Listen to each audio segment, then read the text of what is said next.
কলসি না তুলতে সব জল পড়ে গেছে। বলছি প্রথমবার হয়তো পড়ে গেছে, এবারে চেষ্টা করে দেখি, এবার আর পড়বে না, এবার ঠিক জল নিয়ে তবেই আমি ফিরব। সে কলসি না তুলতে আবার সব জল পড়ে গেছে। তাই কি করেছেন, যমুনা থেকে পত্রিকা তুলে নিয়ে কলসির পেছনে ভালো করে লেপন করে নিয়েছে, ছিদ্রগুলো বন্ধ করে দিয়েছে। ছিদ্রগুলো বন্ধ করে দিয়ে এবার আবার কলসিটা ডুবাইছেন যমুনায়।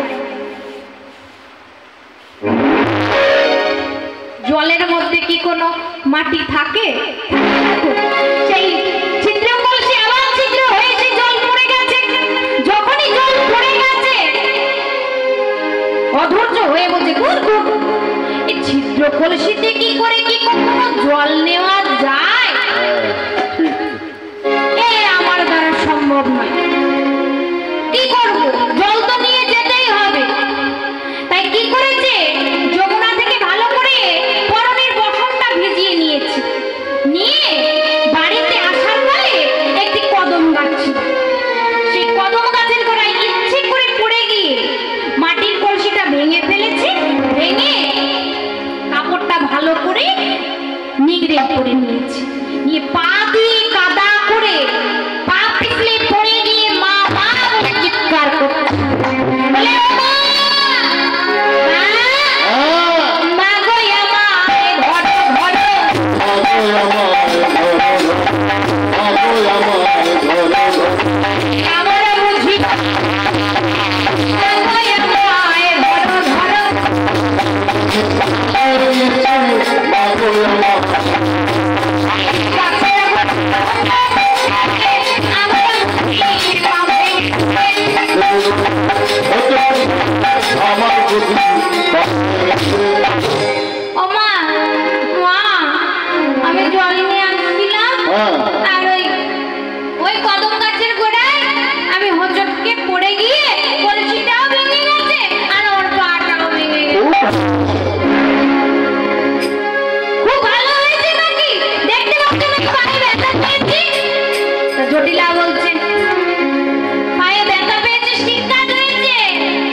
কত গুণ তোমাদের সেটা দেখে নিয়েছি।